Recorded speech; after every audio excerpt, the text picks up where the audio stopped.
حملنا ابلكيشن ثاندر وفتحناه وعملنا الاكونت زي ما عرفنا في الحلقه الاولى. ماذا بعد ذلك؟ انا جاي اعلمك النهارده ازاي تتعامل على الابلكيشن، وهنفتح الخواص بتاعه الابلكيشن كلها وهفهمك كل حاجه في الابلكيشن من الالف الى الياء. زي ما قلت لك قبل كده، ابلكيشن ثاندر هو في وجهه نظري هو افضل ابلكيشن للمبتدئين او الناس اللي لسه بتشق طريقها يعني في البورصه. في ابلكيشنز كتير موجوده، في كذا حاجه تانية موجوده، في مباشر، في غيره عشان هما في كذا ابلكيشن يعني، لكن انا شايف ان ثاندر هو افضل حاجه لو انت لسه مبتدئ في طريق البورصه. فمع بعض ان شاء الله في الحلقه دي، وده اول درس عملي هنتعلم مع بعض ايه هو ابلكيشن ثاندر، وهنشوف الخواص والقوائم بتاعت ابلكيشن ثاندر كلها. لكن قبل ما نبدا حلقتنا عايز افكرك ان كان في حلقتين مهمين جدا نزلوا في سلسله فرصه في البورصه. كان حلقتين عن دروس نظريه. الحاجه الاولانيه ليه تخش البورصه وازاي تدخلها اصلا وازاي تحمل ابلكيشن ثاندر، هتلاقي برده اللينك بتاع الابلكيشن في الديسكربشن، يا ريت لو تحمله من الديسكربشن. والحاجه الثانيه بعض الالفاظ والمسميات اللي مبهمه شويه عند الناس في البورصه، يعني ايه سهم، يعني ايه صندوق استثمار وهكذا. دي كنا شرحناها في الدرس الثاني من الدروس النظريه، ودلوقتي احنا بنبدا الدرس الاول العملي. بعد ما بتحمل الابلكيشن يا صديقي بيظهر قدامك زي ما انت شايفه كده، بتبقى انت في حاجه اسمها الواقع الافتراضي. الواقع الافتراضي دي يعني انت بتجرب وبتعيش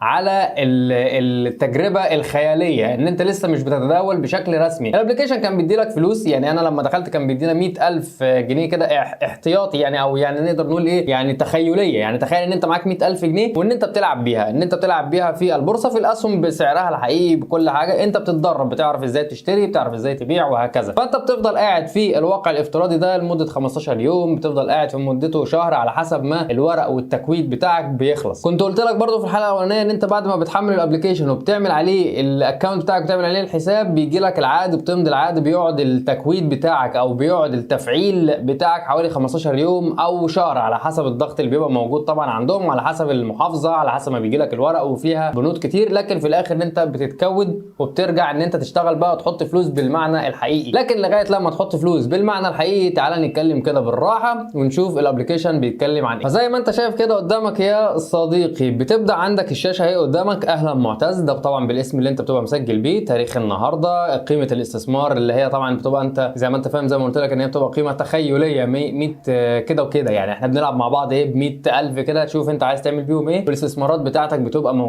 موجوده في تحت كلمه استثماراتي زي ما انت شايف. لو انت مثلا اشتريت في ايديتا، اشتريت مثلا في دومتي، اشتريت في اي سهم تاني او اي شركه تانيه حديد والصلب او عقارات او غيره، كل ده بيظهر لك في استثمارات. اما بقى الخانه الثانيه اللي هي المحفظه، دي بقى المحفظه بتاعتك في الابلكيشن، من الاخر الحصاله بتاعتك في الابلكيشن. هنا بتلاقي فيه كذا حاجه، بتلاقي فيه الايداع لو انت عايز تعمل ايداع زي ما هو ظاهر عندك، ولو عايز تعمل سحب. السحب ده اللي لو انت عايز تسحب الفلوس بتاعتك. انا كل ده بكلمك لسه في الواقع الافتراضي، طبعا انت ما بتضيفش فيه فلوس، لكن انت هتقعد فيه فتره لغايه لما يتاكد او يتفعل الاكونت بتاعك. فلذلك انا مش هطول معاك في الواقع الافتراضي ده كتير، انا بس بوريهولك عشان انت هتتداول عليه وهتتعلم عليه لوحدك. اما الخانه الثالثه وهي استكشف دي بتبقى انت مثلا عايز تبحث عن سهم معين، سواء باسمه او بتبحث عنه بالحروف المختصره. يعني مثلا سهم معتز الطاهر للانشاءات اللي مش عارف ايه كده مثلا، فبتلاقيه MA وكذا كذا كذا. فانت لو جبت الاربع حروف بتوعه بتسرش عليه عادي، او لو جبت انت كتبت مثلا معتز الطاهر بيظهره لك عادي. او حتى لو عايز تدور على ناس، يعني انت مثلا لو عايز تدور عليا فعلا هتكتب معتز الطاهر بالانجليزي هيظهر لك نفس الاسم بتاع القناه هنا في اليوتيوب، هو اللي هتلاقيه موجود في الابلكيشن. اما بقى الجزء المهم في الحته دي، وده بيهمني جدا جدا جدا، زي ما انت شايف حاجه اسمها قوائم ثاندر. فبتلاقيه بيقول لك والله في قوائم ذهب، في قوائم متوافقه مع الشريعه، فاحنا بندوس له عرض المزيد. لما بتخش على عرض المزيد بتلاقي فيه بيقول لك والله في حاجه للذهب، في قائمه كده مثلا مخصصه للذهب، في قائمه مخصصه للشريعه فيها 200 سهم او 200 شركه، في اسهم مخصصه لحمايه ضد انخفاض قيمه الجنيه دي ب 11 فيها 11 سهم مثلا، في اسهم قويه يعني الاسهم دي دايما بتطلع ودايما بتبقى موجوده فوق ودايما ارباحها كويسه مثلا، فبيبقى دول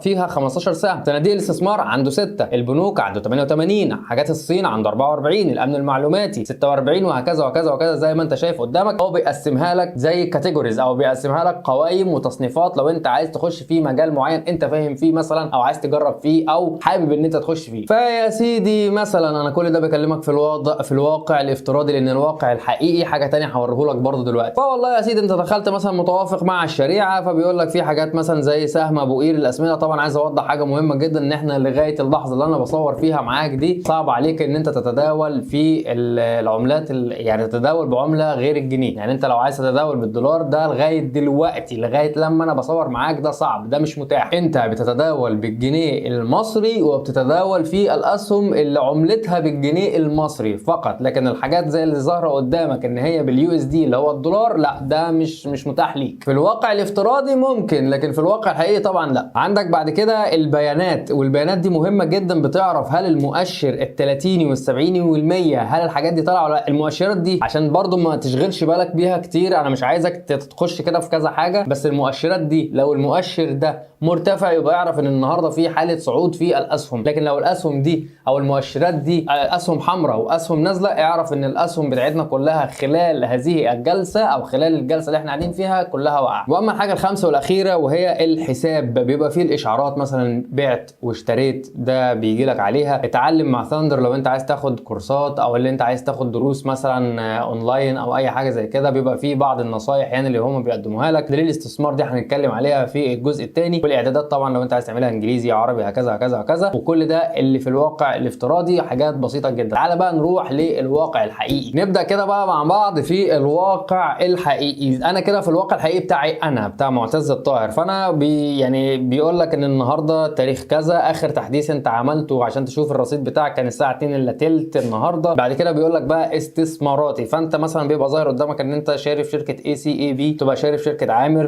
شاري في صندوق الذهب، شاري في شركه ثانيه اسمها اي اي يو دي تبع عقارات، كان في هنا حقوق، كان في بعد كده منصور للدواجن، المنصوره للدواجن، عبور لاند، النساجون الشرقيون، وطاقه عربيه. دي الاستثمارات اللي انا بتداول عليها في الفتره الحاليه. عايز اشرح لك حاجه مهمه جدا، ان بجانب السهم مثلا خلينا في السهم الاولاني اللي هو اي سي اي بي، بتلاقيه بيقول لك انت طالع فيه بنسبه 213%، يعني انت كسبان فيه ب 213 او قيمته زادت بقيمه 213% من سعره الاصلي اللي انت شاري بيه. او لو انت عملت متوسطات زي ما شرحنا الحلقه اللي فاتت، فده بالزياده بتاعتك على قيمه المتوسط ككل. لو انت كنت شاري 100 سهم بجنيه وشاري 100 سهم مثلا ب 2 جنيه، فهو بيعمل لك المتوسط لل 200 سهم كلهم وبيقول لك ده المتوسط بتاعك، وعلى اساسه بيحسب لك الزياده بتاعتك او الربح بتاعك. طبعا الاسهم الحمراء مثلا لو جينا عند شركه اي اي يو دي، فانا خسران فيها 11% من الاستثمارات اللي انا كنت داخل فيها. عندك مثلا عبور لاند انا خسران 3.5%. عندك طاقه اللي هو اخر سهم خالص خسران فيه 5.4%. لكن هتقول لي انت ما بعتش ليه؟ هقول لك ده الحلقه اللي جايه هقول لك ليه ما بعتش. نخش بقى على الحاجه الثانيه هنا وهي المحفظه. المحفظه زي ما انت شايف قدامك بيبقى فيه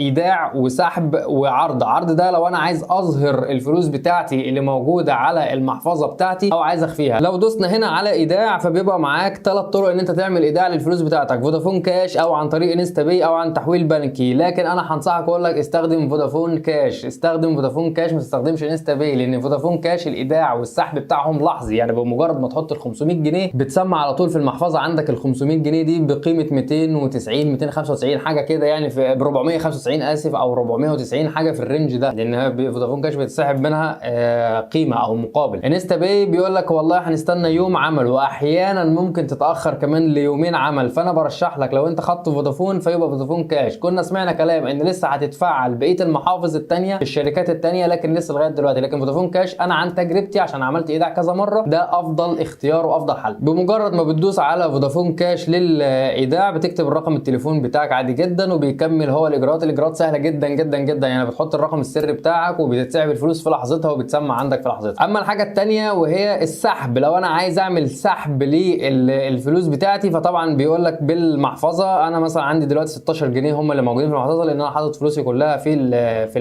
الاستثمارات يعني. ففودافون كاش ممكن تحويلها او تعمل لها فودافون او تعمل لها تحويل بنكي اسف. فانت طبعا الافضل ليك اللي هيكون تحويل فودافون كاش، عقبال ما تتراجع بقى الفلوس بتاعتك وهكذا، بيكون الامر يعني بيمشي اسرع من البنوك. بنرجع تاني للقائمه بتاعه المحفظه، بتلاقي في بيقول لك العمليات بقى بتاعتك اللي انت عملتها، الفلوس اللي انت دفعتها والفلوس اللي جات لك. فانت بيقول لك مثلا انا اشتريت في سهم اي اي يو دي مثلا بقيمه كذا، في حافز اللي هو مش حافز، هو زي ما بتقول كده ان كل عمليه انت بتعملها بيبقى محسوب عليها 2 جنيه. ال 2 جنيه دول رسوم ثابته، بس ثاندر بتحاول ان هي تخليها فور فري، فبترجع لك ال 2 جنيه دي بعد كده. بعت مثلا اسهم او اشتريت اسهم ثانيه وهكذا، كل ده بيبقى موجود هنا في القائمه بتاعه المحفظه. استكشف زي ما قلت لك هي نفس بتاعه الواقع الافتراضي، لكن احنا هنا لو جينا ندوس عرض المزيد هتلاقيها قلت. ليه؟ لان هنا بيتيح لك القوائم اللي بتتداول فيها بالعمله المصريه فقط، ويكون كمان العمله بتاعه السهم مصري. يعني لو تفتكر مثلا في المتوافق اللي كان متوافق مع الشريعه كانوا 200 سهم هم اللي كانوا موجودين في الواقع الافتراضي، لكن هنا هم 102 سهم فقط اللي بيشتغلوا بالجنيه المصري. فلو جينا مثلا ندخل هنا هتلاقي ابو قير الاسمده، الشركه العربيه للاداره والتطوير، مصرف ابو ظبي، هتلاقي مطاحن ومخابز اسكندريه، هتلاقي فيها في شركات كتير هنا من الشركات المعروفه، العربيه للاسمنت مثلا، صندوق الذهب. عندك مثلا هنا بتشوف مطاحن شرق الدلتا، بتشوف ايديتا للصناعات والصناعات الغذائيه، بتشوف غاز مصر، بتشوف المصريين للاسكان والتنميه، بتشوف بنك فيصل الاسلامي، بتشوف جهينه، بتشوف برضه عبورلاند، بتشوف كذا حاجه من الاسهم ومن الشركات اللي انت بتسمع عنها كمان موجوده دلوقتي في مصر. بنخش بعد كده على القائمه الرابعه في الواقع الحقيقي بقى، فبيبقى عندك حاجه اسمها المفضله دي اللي هي الاسهم اللي انت بتفضلها وعامل عليها علامه قلب يعني عشان يظهر لك بس في القائمه دي اكنك بتعمل قائمه مصغره ليك انت. فانا مثلا كنت عامل متابعه لبنك التعمير والاسكان، اسكندريه للتداول الادويه والصناعات الكيماويه، مطاحن شرق الدلتا، البنك التجاري الدولي السي اي بي. عندك بقى كذا حاجه، ده على حسب انا ما حسب انا شايف يعني. عندك بنك كريدي اجريكول مصر، فوري للتكنولوجيا، فوري يا جماعه اللي احنا بندفع بيه، بس هي اسمها فوري للتكنولوجيا البنوك والمدفوعات، جهينه بقى، ومطاحن ومخابز شمال القاهره والمنصوره للدواجن، وايديتا، وهكذا وهكذا وهكذا. القائمه الثانيه بتبقى الاخبار اللي انت مهتم بيها، الاسهم اللي انت مهتم بيها بيجيبوا لك الاخبار بتاعتها. فانا مثلا عشان مهتم بالعربيه للاسمنت، فهو هنا جايب لي خبر بيقول لي ارباح العربيه للاسمنت حوالي تضاعفت حوالي مش عارف كام، وتصدير قفز بقوه. يعني انت لو عايز تخش على الخبر عادي بتدوس على الخبر وبتخش تتابعه عادي جدا. وفي طبعا اخبار عامه، لو انت عايز تعرف اخبار عامه، حاجات انت بقى مثلا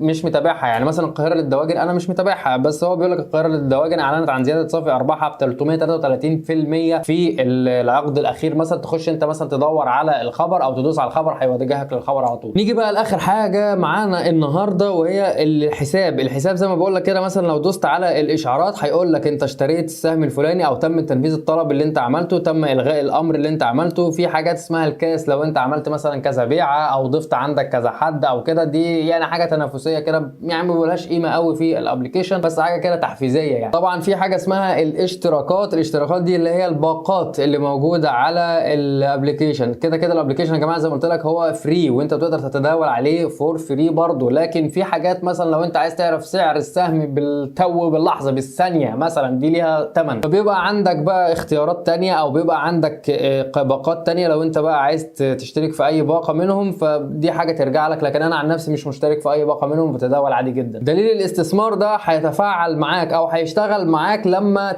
تخش انت الواقع الحقيقي، وهيقول لك كده شويه اسئله عشان يعرف التوجه بتاعك ايه. اهم حاجه بقى عندنا في الحته دي الا وهي القسم القانوني. لما بتدوس على القسم القانوني بيجيب لك 3 حاجات. اولا انت بمجرد ما بتفتح الابلكيشن، بتحمل الابلكيشن وبتخلص كل الاجراءات، ملف فتح الحساب ده بيتعمل لك عليه ضن علامه صح عادي جدا. والحاجه الاخيره صناديق الاستثمار المصريه بيتعمل لك عليها علامه صح عادي جدا. اما بقى الحاجه اللي لسه بتقعد معاك من 15 ل 20 او 30 يوم اللي هي البورصه المصريه. عقبال ما بتتكود في البورصه المصريه، عقبال ما بيتم الرد على الطلب بتاعك، البطاقه بتاعتك مثلا بتتبعت وتتوافق عليها وكذا وكذا وكذا، ضمن العقد والكلام ده كله بياخد من 15 ل 30 يوم. فبعد ما بتتفعل ده كله بيجي لك علامه صح على البورصه المصريه ان انت دلوقتي ليك الحق ان انت تتداول في الاسهم المصريه. طول ما علامه صح دي موجوده فانت يا باشا ليك الحق ان انت تعمل اللي انت عايزه في البورصه المصريه. طول ما العلامه دي مش موجوده يبقى انت لسه ما تكودتش، وكده برضو انت لسه ما تقدرش ان انت تضيف اي فلوس تعمل بيها اي حاجه. انا كده حاولت ان انا انجز لك سريعا ابلكيشن ثاندر وعرفتك فيه كل حاجه. كده انا بقعد معاكم في الكومنتات، اي حد عنده كومنت انا برد عليه، وبحاول ان انا بقدر الامكان الطلبات اللي بتجيلي في الكومنتات بنفذها، او الطلبات اللي بتجيلي على الايميل انا برضو بنفذها. فابتداء من الحلقه اللي جايه هوريك انت ازاي تضيف فلوس على المحفظه بتاعتك، وبعد ما بتضيف الفلوس ازاي ان احنا نتداول بقى، يعني اكسب بقى فلوس منين، اشتري ايه ما اشتريش ايه، كل ده طبعا هو اللي جاي معانا. فشكرا جدا ليك يا صديقي ان انت وصلت معايا لغايه هنا. اتمنى ما تكونش نسيت اللايك والسبسكرايب وشير، لان ده بيدعمني ان انا انزل محتويا بصفه مستمره. وشكرا جدا ليك ان انت وصلت معايا لغايه هنا. ما تنساش برضه ان انت تفعل الجرس عشان يوصلك كل جديد. شكرا جدا ليك، سلام.